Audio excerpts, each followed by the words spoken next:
नमस्कार ओडिशा स्टूडेंट जो 27 फेब्रुआरी 2026 तुम एग्जाम रही तुम कौन रही सोशल साइंस रही सोशल साइंस कहले इतिहास भूगोल रही आम इतिहास भूगोल इंपोर्टाट क्वेश्चन गुड़ाक आलोचना करवा केवल क्वेश्चन नुहे आंसर मत प्रोवाइड कर देचे ता सहित आम देख कम टाइम रे बेसी मन रखिपर ये जिनस गुड़ाक प्राक्ट कर सियोर आसो तुम्हें आउ गुड़ाक एत टेंशन नियो जो इतिहास भूगोल तुमको हार्ड लगुच ये जिन फॉलो कर मुझे सुनिश्चित कौचे भल मार्क रखिपर है क्वेश्चन कौन रही आम आलोचना करवा जा जा कहे तुम्हें आंसर लिखि नहीं जीव खाली क्वेश्चन गुड़ाक पढ़ी दौचे देन है लिखि नहीं जीव है प्रथम क्वेश्चन रही भारत स्वाधीनता पर देशीय राज्यगुड़िकर अवस्था किपरि थिला एटा 2 मार्क क्वेश्चन ये आंसर गुड़ाक लिखिदेव पॉइंट वाइज लिखि नहीं जीव सेकेंड क्वेश्चन रही सेकेंड में प्रश्न रही नेक्स्ट क्वेश्चन रही भारत स्वाधीनता आईन रे राज्य संपर्क की व्यवस्था रही यह 2 मार्क ये 2 मार्क क्वेश्चन लिखि आंसर लिखि नहीं करी जीव ओके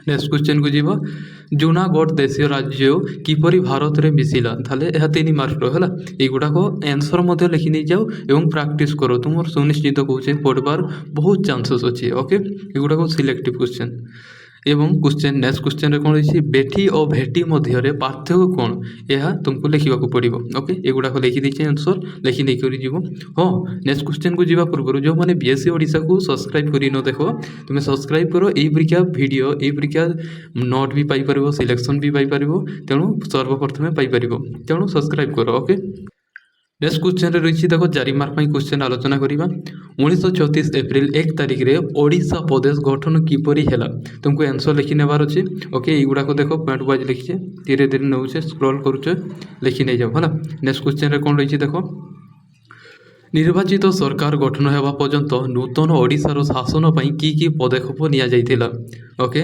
युड़ाक देखो आंसर गुड़ाक भलसे तुम्हें लिखि नहीं जाए तो स्क्रीनशॉट नियो नचेत वीडियो को डाउनलोड करी तुम्हें पर देखिपर ओके लिखि नहीं जाओ ओके नेक्स्ट क्वेश्चन रही देखो 19 शताब्दी में ओडिशार भौगोलिक स्थिति कौन थिला या 4 मार्क क्वेश्चन और लेख क्वेश्चन आंसर गुड़ाक लिखि नहीं जाओ नेक्स्ट क्वेश्चन कौन रही लॉर्ड कर्जन को स्वतंत्र ओडिशा गठन अभिमुख्य कौन थिला युड़ाक आंसर ओके युड़ाक देखो क्वेश्चन ये किसी ना केवल तुमको मन रखबार अच्छे आउ प्राक्ट करवार अच्छे देन लिखिपर अदरवाइज तुम्हें इतिहास भूगोल किसी नुहे ओके से गुड़ाक बुझार कौन सी जिनस न थाए इतिहास भूगोल रे बुझा जिनस कौन सी जिनसटी नाही एठी ओके केवल मन रखबार अच्छे नेक्स्ट क्वेश्चन कौन रही देखो उत्कल सभा संपर्क एक टिप्पणी लेख उत्कल सभा जो संपर्क से लिखा पड़ो नेक्स्ट क्वेश्चन रही मधुसूदन कहीं उत्कल सम्मिलनी त्याग कले एवं पूर्ण संगठित उत्कल सम्मिलन कार्य कौन थिला यह 4 मार्क क्वेश्चन ओके लिखि नहीं जाओ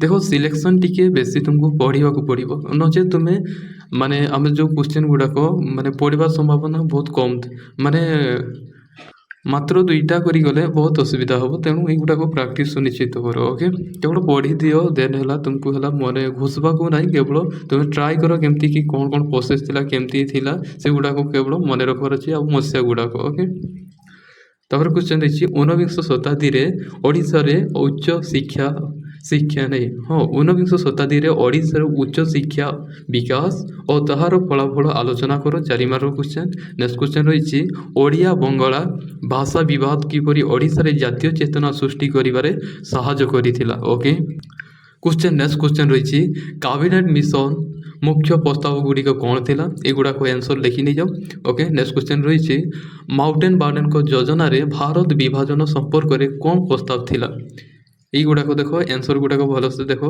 पूरा पॉइंट वाइज लिखि देछि फुल भाव में तुमको लिखिक नेबार अच्छे ओके प्राक्ट करवार अच्छे नेक्स्ट क्वेश्चन रही भारत परित्याग पछरे सुभाष बोस को उद्देश्य और चिंताधारा कौन थिला ओके आंसर गुड़ाक देखो लिखि नहीं जाओ नेक्स्ट क्वेश्चन रही आजाद हिंद फौज अभियान रु मिलुवा सुफल संपर्क में एक टिप्पणी लेख युड़ाक लिखि नहीं जाओ ओके महात्मा गांधी को दांडी यात्रा संपर्क में वर्णना कर महात्मा गांधी जो दांडी यात्रा थी विषय लिखा पड़ो आंसर गुड़ाक लेख देख ओके नेक्स्ट क्वेश्चन रही गांधीजी इरविन युक्ति देवे संपादित होता एवं यह फलाफल कौन थिला युड़ाक लिखि देखो माने जो आंसर कहबार उद्देश्य माने तुमको न कहबार उद्देश्य होची एटी तो टाइम मिलबो नहीं ता सहित तुमको केवल एटी प्रैक्टिस करबार अछि मन रखबार अछि तेणु एटी बुझवा जिनस कौन सी जिनस नहीं तेणु तुमको हला क्वेश्चन सहित आंसर निजे प्रैक्टिस करो ओके ओके बुझी पारुछ ନେକ୍ସଟ କ୍ୱେଶ୍ଚନ୍ ରହିଛି ଦେଖ, ଖିଲାଫତ ଆନ୍ଦୋଳନ କାହିଁକି ହୋଇଥିଲା ଏବଂ ଏହାର ପରିଚାଳନା ପାଇଁ ସଂଗଠିତ କମିଟି କେଉଁମାନେ ସଦସ୍ୟ ରହିଥିଲେ? ଏହା 4 ମାର୍କର କ୍ୱେଶ୍ଚନ୍ ଲେଖ ଆଉ ଆନ୍ସର ଗୁଡ଼ାକ ଲେଖିଦିଅ। କ୍ୱେଶ୍ଚନ୍ ରହିଛି ଅସହଯୋଗ ଆନ୍ଦୋଳନର କାର୍ଯ୍ୟକ୍ରମ କ'ଣ ଥିଲା? ଓକେ, ଏସବୁ ତୁମକୁ ଲେଖିବାକୁ ପଡ଼ିବ। ନେକ୍ସଟ କ୍ୱେଶ୍ଚନ୍କୁ ଯିବ।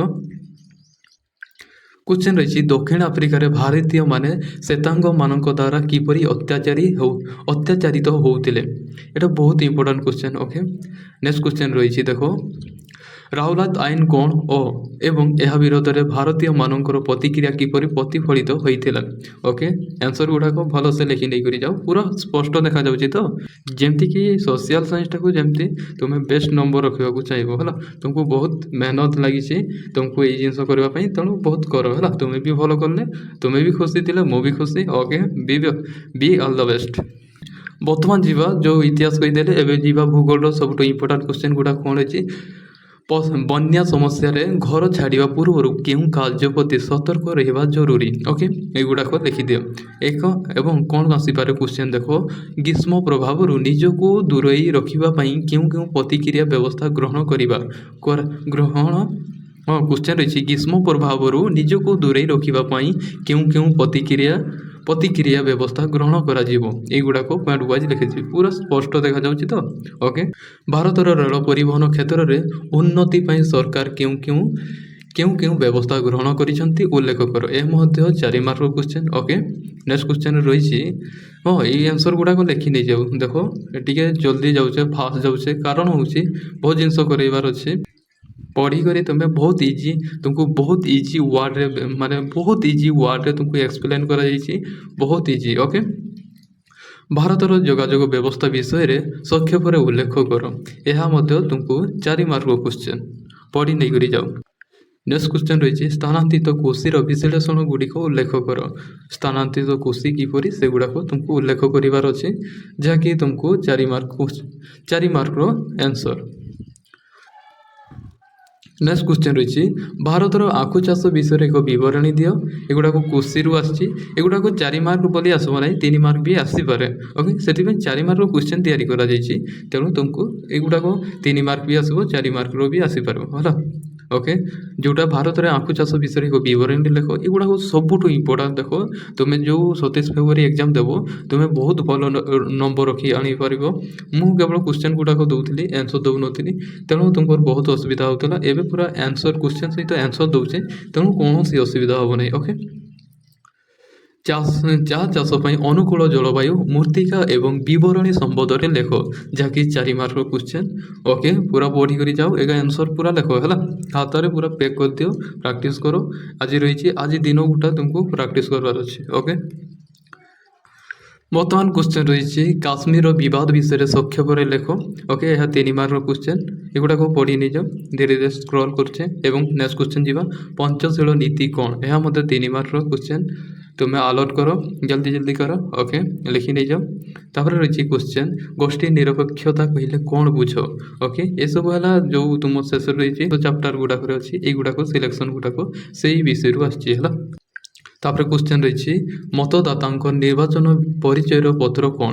ଯେଉଁ ମତଦାତାଙ୍କ ନିର୍ବାଚନ ପରିଚୟ ପତ୍ର କ'ଣ ଲେଖିବାକୁ ପଡ଼ିବ। ଏବଂ ନେକ୍ସଟ କ୍ୱେଶ୍ଚନ୍ ରହିଛି ଓଡ଼ିଶାରେ ସଡ଼କ ଦୁର୍ଘଟଣାର ପରିବ୍ୟାପ୍ତି ଓ ଭୟାବହତା ବର୍ଣ୍ଣନା କର।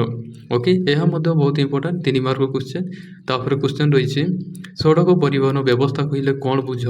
ଏଗୁଡ଼ାକ ଆନ୍ସର ଲେଖି ନେଇଯାଉ। ଦେଖ ବହୁତ ଫାଷ୍ଟ ଯାଉଛି ବୋଧେ, ଏଇଗୁଡ଼ାକ ଲେଖି ନେଇଯାଉ। ମଧ୍ୟବର୍ତ୍ତୀକାଳୀନ ନିର୍ବାଚନ କ'ଣ? ଏଗୁଡ଼ାକ ଲେଖିବାକୁ ପଡ଼ିବ। ଏବଂ ତା ସହିତ ଆଦର୍ଶ ଆଚରଣ ବିଧି ସମ୍ପର୍କରେ ଯେଉଁ ଆଦର୍ଶ ଆଚରଣ ବିଧି ସମ୍ପର୍କରେ ତୁମକୁ ଲେଖିବାକୁ ପଡ଼ିବ ହେଲା।